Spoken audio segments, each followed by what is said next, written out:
नाम प्रियंका कुमारी, मैं कक्षा 12 में पढ़ती हूँ और मैं केजीबी जांच की छात्रा हूँ। आप सभी के सामने मैं एक महान खिलाड़ी मेजर ध्यानचंद के बारे में प्रस्तुत करना चाहती हूँ। उनके कुछ शब्दों को मैं जुनून और संघर्ष के प्रति एक आप सभी के सामने स्लोगन बोलना चाहती हूँ, जो ये है कि मुझे आगे बढ़ाना देश का कर्तव्य नहीं है। मुझे आगे बढ़ाना देश का कर्तव्य नहीं है, बल्कि अपने देश को आगे बढ़ाना मेरा कर्तव्य है। इसी बातों को रखते हुए मैं आप सभी के सामने बोलना चाहती हूँ कि हमें शिक्षा और जुनून और संघर्ष से अपने कार्य को अच्छे निपुणता पूर्वक करना चाहिए। हॉकी के महान खिलाड़ी को सम्मान देते हुए मैं मेजर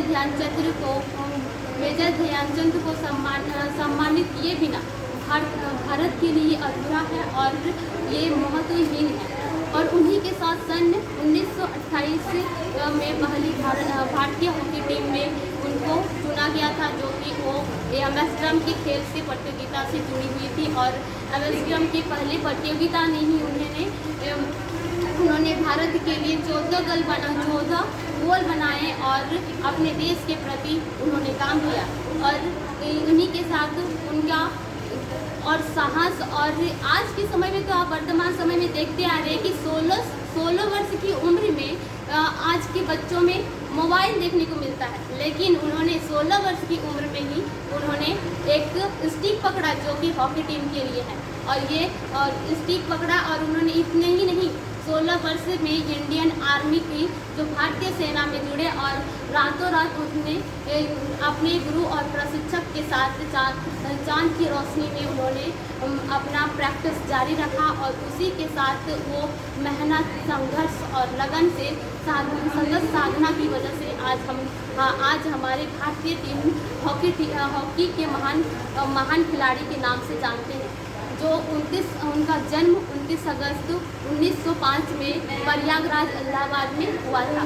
और वो बहुत ही मतलब कि इतने जुनून दिखाते थे और उन्हीं के प्रति हमें इतनी जागरूकता मिल रही है। और उन्हीं से हमें ये सीखने को मिलता है कि हमें कोई भी कार्य अपने संघर्ष और मेहनत से करनी चाहिए, जो कि उन्होंने लगातार भारत के लिए अब सफल प्राप्त किया और जीते रहे। और उसी धीरे धीरे उन्होंने एक ऐसा महान खिलाड़ी बने कि उन्होंने इतना हासिल किया कि क्रिकेट के नाम से जो डॉन ब्रैडमैन और उनका स्थान था। और ये जो फुटबॉल के लिए पेले और एथलेटिक्स के लिए जेसी ओवर्स का स्थान इनको दिया जाता है। और इन्हीं के साथ इनको यहाँ तक कि ये भी कि उन्होंने बर्लिन, जर्मनी, अमेरिका और कई जगहों ने उन्होंने अपने खेल जीता। और यहाँ तक कि उन्होंने जब भारत के लिए फाइनल में खेल रहे थे, तो उनके साथ जो टीम है वो सारे टीम इतना बीमार थे, अस्वस्थ थे। उनको देखते वो चिंतित में पड़ गए कि हमें क्या करें।